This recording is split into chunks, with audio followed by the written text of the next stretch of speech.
Hello, my name is Miranda Hacker, and today I'm going to be presenting upon the research process and predominantly the story that I did my research project on. I did my project on the Siege of Waco and how the US government overstepped out of fear for the American public's safety. I thought that this tied in nicely to this course as it was a religious based event or a religion based event. And we will also kind of briefly talk about cults and how the line blurs between cults and religion. My thesis is that the Waco Siege of 1993 serves as a poignant example of the dangers of government overreach and the complexities of handling extreme religious groups, highlighting the disastrous consequences of miscommunication, mistrust, and tactical escalation. Who were the Branch Davidians? The first chunk of this will be going over who the different people in this event are and organizations, what happened, and the aftermath. So this is the Branch Davidians' flag that they flew over their compound in Mount Carmel. They broke off the Seventh-day Adventists. They believed in the imminent return of Jesus and that the living prophets could interpret God's worth in the Bible, and they have often been described as a doomsday cult, and we will find out why in a little bit. Victor Hotef started the Branch Davidians.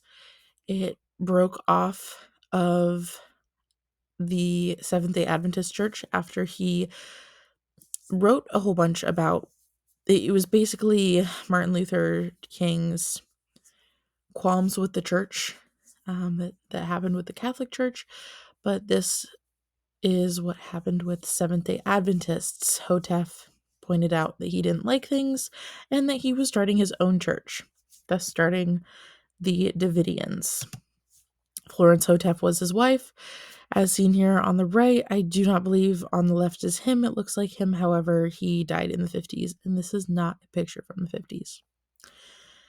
Florence continued his teachings. During this time, she set an end date where, in the weeks leading up to this event, hundreds of supporters came to Mount Carmel in Waco, Texas, which was the compound's name, to prepare for the end of the flippin' world, right? So when April 22nd came and nothing happened, all of these believers were very disappointed and many ended up leaving the church, or at least this branch. In 1962, she admitted her wrongdoings.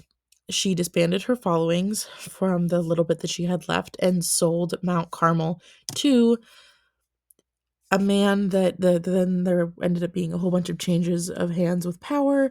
And after about 15-ish years of a bunch of wonky business, Vernon Howell took over. This is Vernon Howell on the bottom. That's his mugshot. And I'm sorry, up top is actually a picture from inside Mount Carmel and his teachings.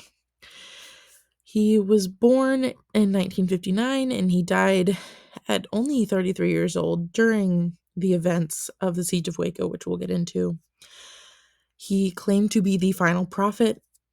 His first order of business as being the head of this church of Branch Davidians was to rename himself David Koresh, as he felt that would spiritually bring him closer to the King David of Israel.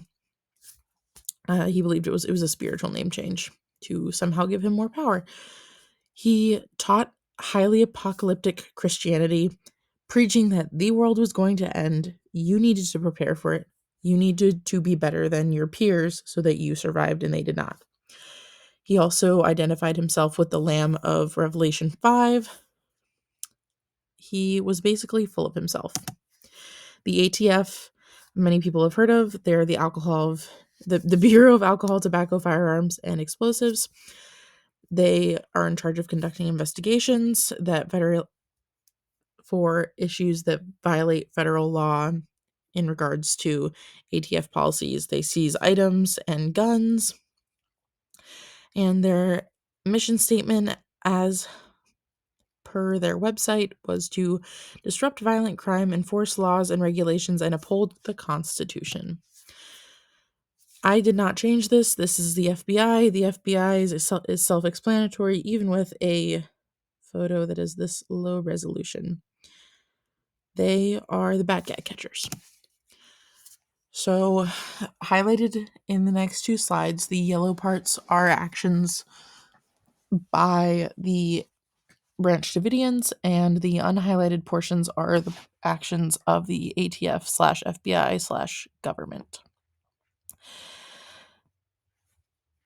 The government, I should have thrown dates in here, but that's the beauty of this being based off my essay, is my essay has all these dates. They sprayed tear gas into the compound, and then members of the Branch Davidians began firing outside of the compound. I'm not actually sure if it was directly at agents or with the intention of hitting agents, but agents were hit. Over the next 5 hours, armed vehicles breached the compound's walls and deployed 400 more tear gas agent canisters. Roughly 25 minutes after fighting ended, multiple fires were set inside the compound. And side note, there have been several breakdowns of these events, and they still cannot conclude whether the fires were started by the government or by the Branch Davidians themselves. At a little after noon, gunfire was heard from within, and due to safety concerns from the gunfire, firefighters were delayed by 15 minutes. And when they arrived, everything was completely engulfed. 9 individuals escaped, but everyone else perished. During the negotiations period of this event, many children were actually released. So there could have been a lot more children deaths, which is very unfortunate. But 25 children died, 50 adults, and many of the victims had died from fatal gunshot wounds.